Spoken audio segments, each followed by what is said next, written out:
I'm Matt Hagman. This is Opportunity Miami, a podcast about people and ideas shaping Miami's economic future.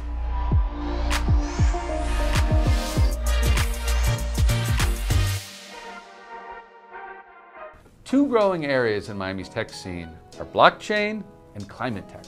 But what if we took both and put them together to help build a net zero future? Entrepreneur Francisco, or Fran Benedito, and his company ClimateTrade are seeking to do just that. Fran was recently cited as one of the 100 Latinos most committed to climate action. He joined us to break down everything from carbon offsets to making Miami a center of climate tech. Fran Benedito, welcome. Thank you so much for the invitation. So this is going to be a really fun conversation. So a little roadmap for the journey that we're going to go on. So we're going to talk about carbon offsets, we're going to talk about blockchain, and we're going to talk climate tech. Correct. And what our promise is by the end of this conversation, that anyone listening or watching, they'll know what each of those terms actually mean. That's what we are going to try to do. So yes. So, all right. So first off, we always like to keep it simple. Okay. So ClimateTrade. Mm-hmm. What is it? What do you do? ClimateTrade is it was the first global marketplace for carbon offsetting and for climate-related products. So we were born in 2018 in Europe, and we thought that there was needed efficiency, transparency in the carbon markets, that they are very old. Carbon markets are from 1997, not very old, but they started in 1997 by the UN.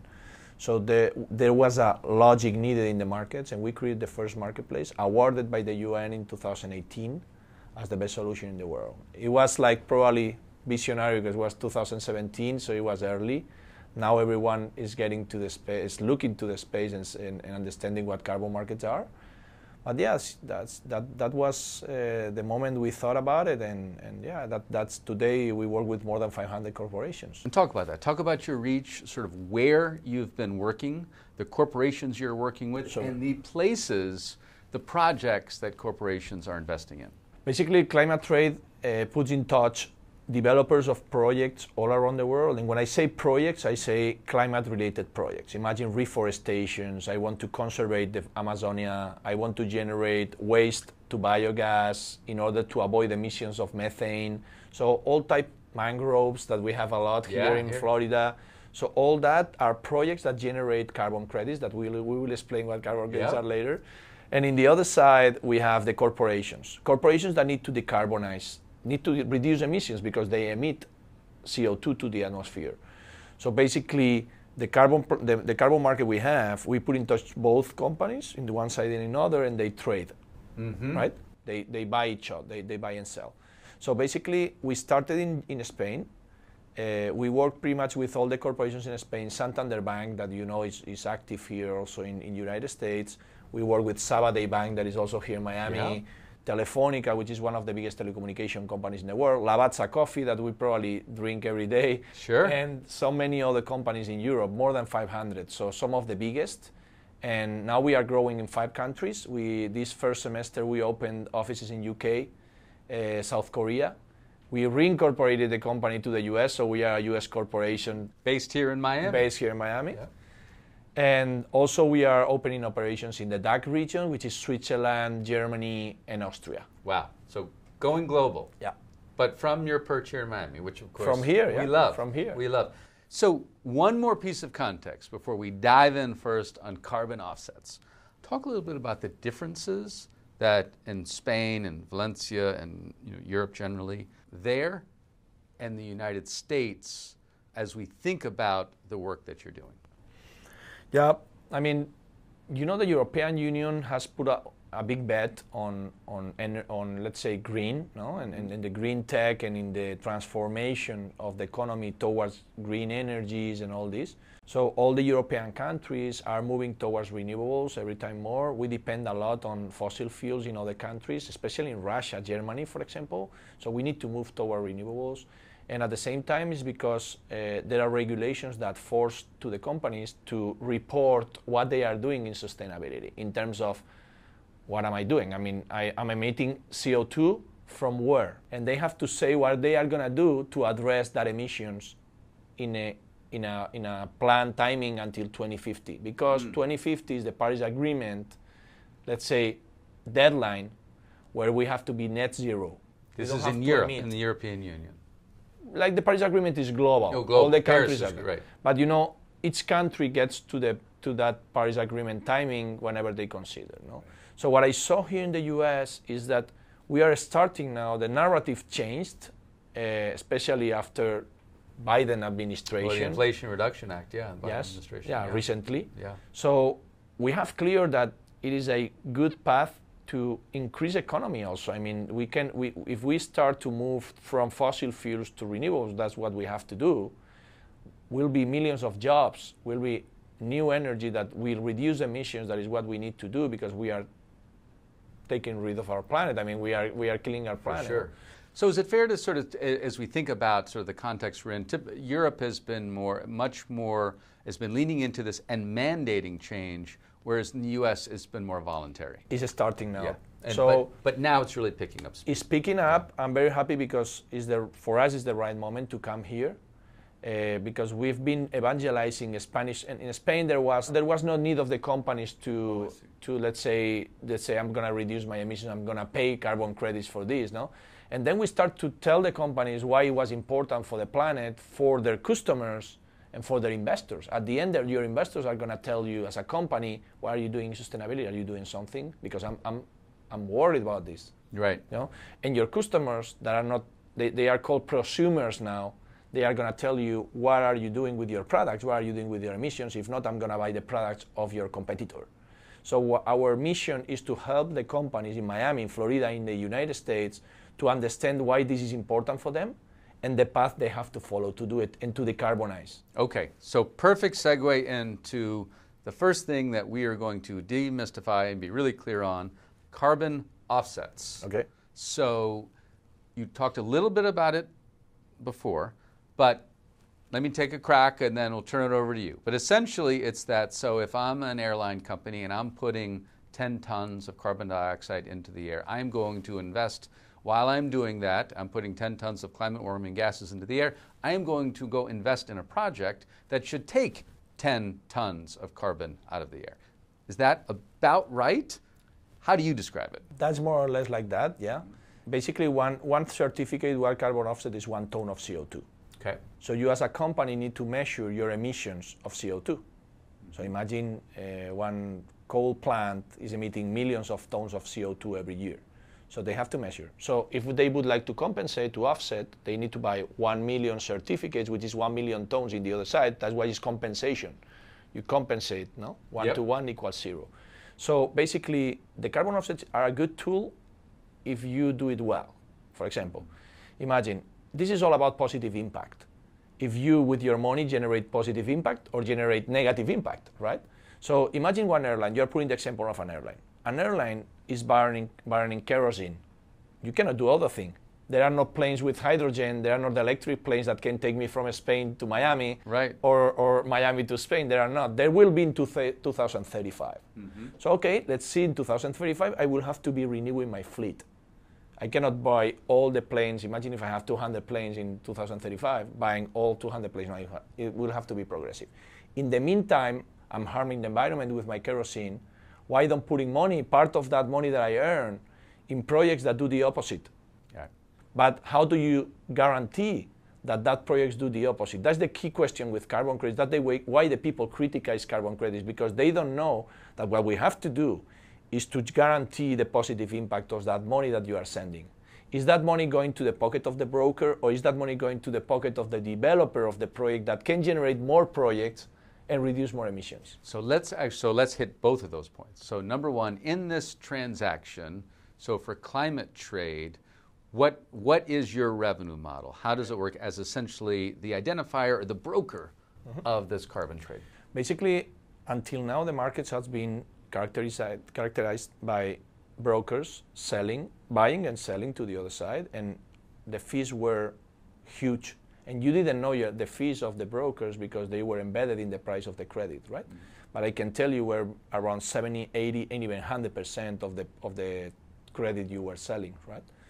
What we did is create a transparent platform where with blockchain, I provide transparency and traceability of the funds, and I tell you how much is my cut.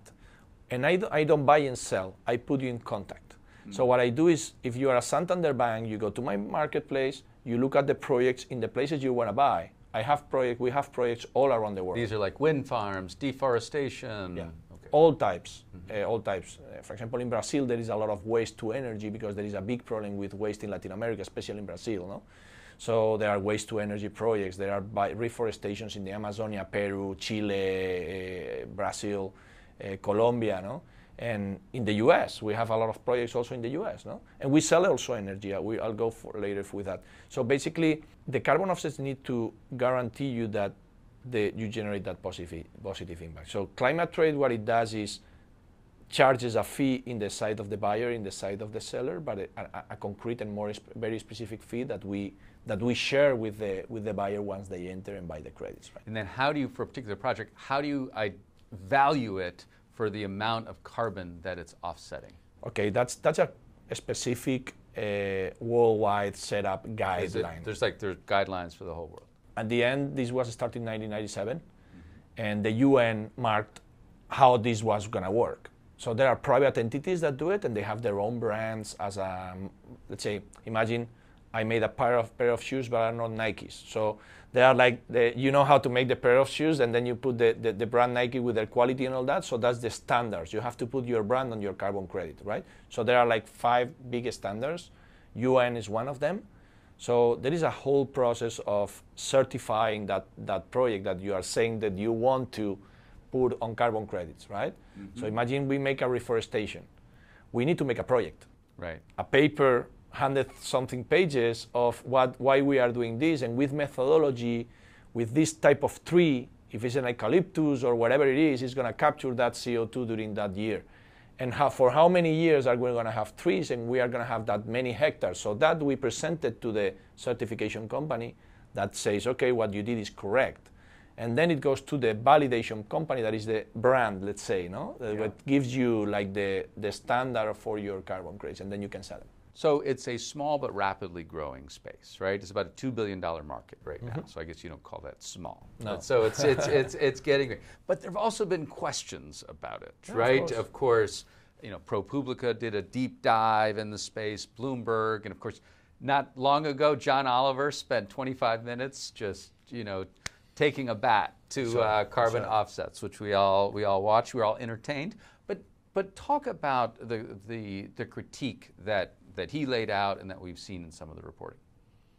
There are some critiques that are true, but that doesn't mean that carbon offsets are not effective. Right. I mean, there are companies that are trying to conserve areas that they don't need to be conserved.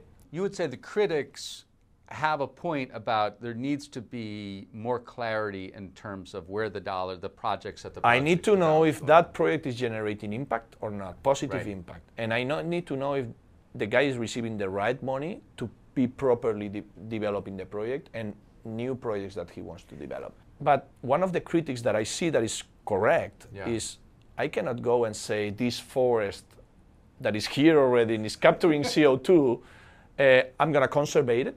Right. Because sometimes can come someone and cut the trees. I mean, there is not a threat here. I mean, there is not a business operating for cutting the trees. There is not a mining operation near. There is not nothing. No? So I don't need to be conservated. But there are areas in the world, for example, we work with a project in Peru that there is a mining operation of gold all around. And these guys are conserving the forest, and their families live off selling the fruits of the trees, that is Brazilian nut, but they need extra income out of the carbon credits to maintain the school, to maintain everything, and maintain their families. That's a carbon credit project that you need to maintain because you are maintaining a forest that otherwise would be a gold mine. Got it. So now with carbon offsets, as we think about this journey to a carbon neutral future, how should we think about carbon offsets' role in that versus companies just reducing emissions? Basically, we have a target, no? As a company, what we help the companies is tell them, okay, you need to decarbonize in a certain period. It's not one day to another, but you have to let's say that I'm not that big emitter, 2035, imagine. They say, my target is 2035 to change all my cars to electric, So we tell them, okay, let's calculate your carbon footprint, and let's mark a strategic plan for you to reduce and eliminate your emissions. So that's reduction, right? In the meantime, if you want to go carbon neutral right away because you say, I'm pro-climate, I want to help, I don't want to harm the environment, and I want my customers to know that I care, I offset. One of sort of your differentiators with ClimateTrade is how you're using blockchain in your work around carbon offset. You heard about the cloud. All the data that the companies have is stored in the cloud. No? So the cloud is a centralized data system, right? The blockchain is a decentralized cloud. And why is it called decentralized? Because there are servers, they are called nodes all around the world, from, imagine, whatever, Bitcoin or Ethereum or whoever you want. Basically, there are people that have stored nodes. We have a node, for example, that are our servers. And what we do is store the same information that these people is storing in the other nodes. The information, the same exact information is replicated in different nodes. Mm-hmm. That guarantees immutability. I mean, you cannot go tomorrow and delete some information that you put in a centralized server because you have it in many servers. So going again to the word chain of blocks, blockchain is a chain because you generate a block and then you generate another block and then you generate another block and you put a chain between all the blocks. Mm-hmm. Right? And that is stored in decentralized servers, and in many servers. It cannot be hacked. Yep. It cannot be modified, so it's immutable. And that's of course then what cryptocurrencies use. For example, for Bitcoin obviously being the biggest and most well known. Correct. So now with this, you are taking blockchain and now applying it to carbon offsets. Yeah. How? Basically, as you know now that it's decentralized, your information is public. If you tell them the link where to go to see it, right? But it's public and cannot be erased. So it is transparent. So if I bring a data to the blockchain and I publish it in, let's say, it can be public to the people and it can be, let's say, secure, right? What was happening in the past markets of carbon credits were that the brokers were selling several times the same credits to different people. It was called double counting. Oh boy. They were counting twice the same credit because you didn't have information if in the ledger that was noted or not that credit was canceled. No? Imagine you buy 1 ton of CO2, I need to cancel it in a registry, I need accounting, right, of that. They were selling several times without canceling. So there's no universal ledger around this. Correct. So what we do is we record two things in blockchain. We record the transaction itself, where the money is going. I tell you that the guy that is generating the project is receiving the money and how much. I'm telling you how much money I'm receiving and I record it also in blockchain. And I tell you that the certificate is canceled, and I even generate an NFT out of that. Wow. And we send it to the buyer. So in a way, by using blockchain, this is addressing what's some of the concerns that have been raised, right? With, for example, double counting. That's why we got the award of the UN in 2018 for doing that, because it's the future. I mean, Paris Agreement in the Article 6 talks about this. We need new technologies, blockchain, IoT, AI, and that. We created the first organism of the UN called Climate Change Coalition, which is the organism for using new technology applied to climate change. So essentially, for carbon offsets to really work at a massive scale over the next, say, 2 decades, as we're making this transition, the key is accurate, reliable, transparent information, and the blockchain, your assertion is the blockchain is going to provide that. I think so, and at the same time is providing funding to people that do not have funding. I mean, I created this not because, I founded 2016, I created Climate Coin with my partners. 2016? That is called being ahead of the curve. Yeah. So it was like, I was a banker and I was seeing that there were many projects that could tackle climate change, that could help exponentially to solve the problem, that they went to a bank and they didn't have funding because they didn't have a collateral. I mean, if you go with your pockets full of money to a bank, they are going to give you money.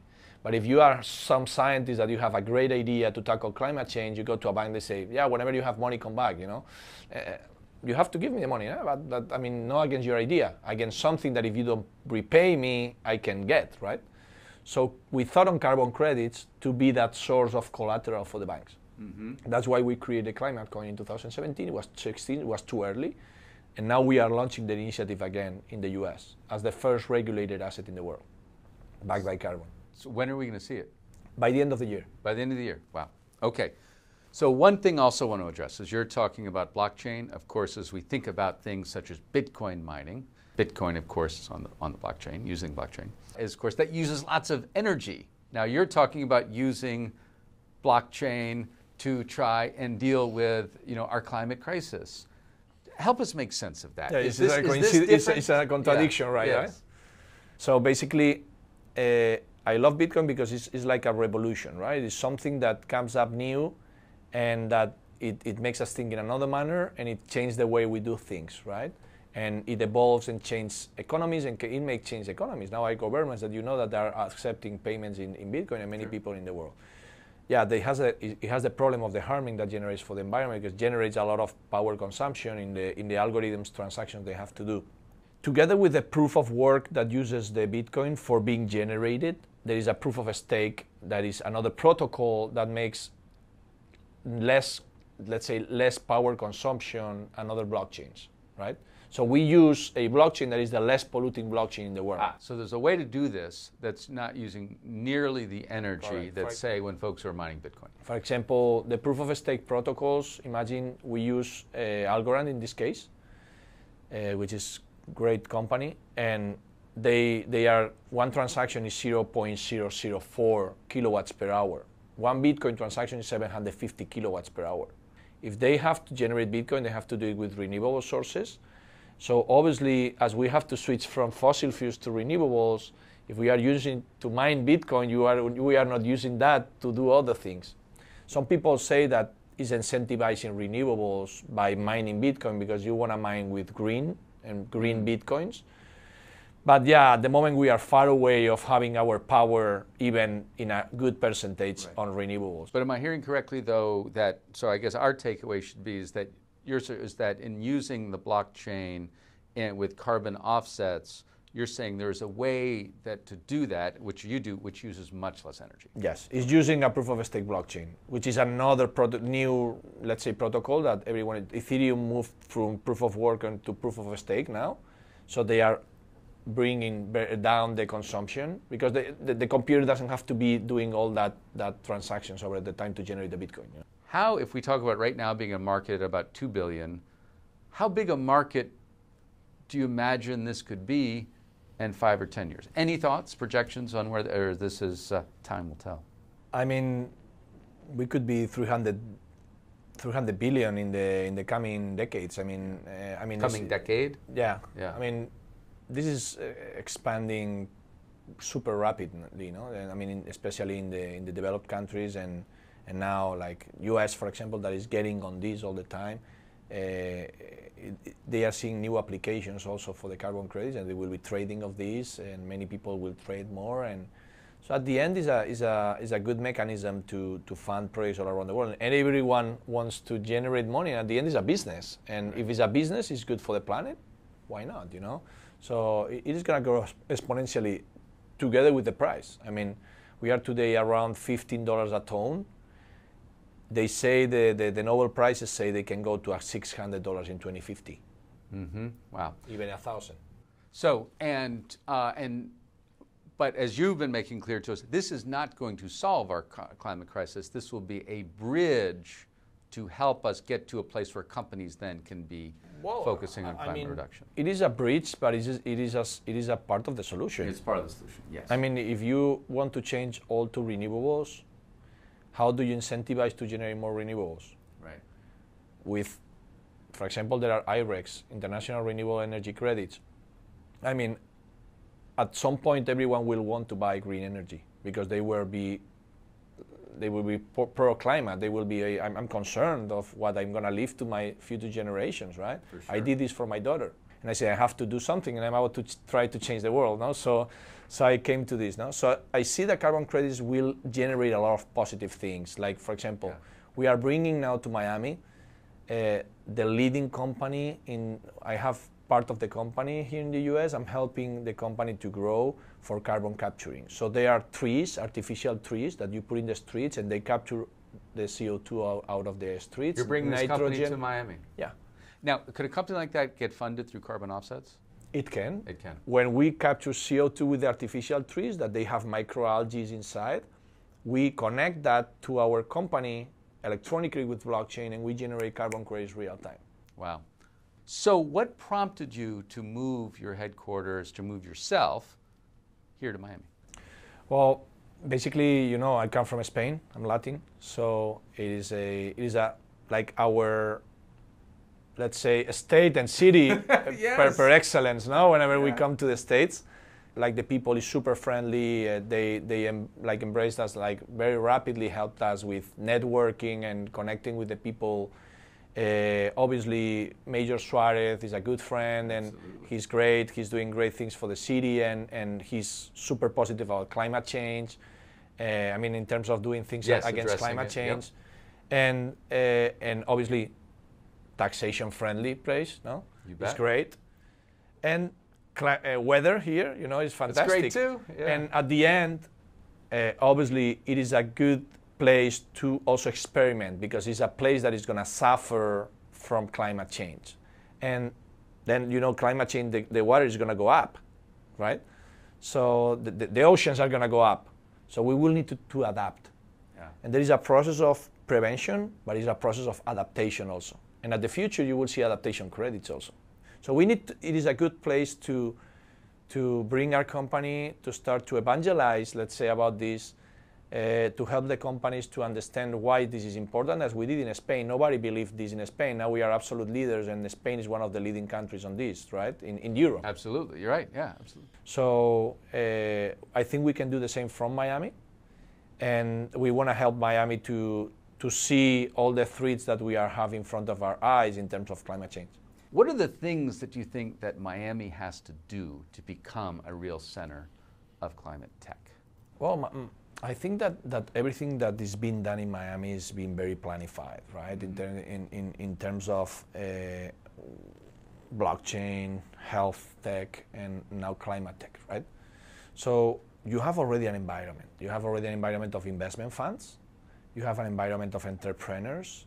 You have a lot of people coming from Silicon Valley and from New York now that are buying houses here, and they are moving here at least big part of the year, you know, because I know many of them. Yeah. And so I see that we have that environment.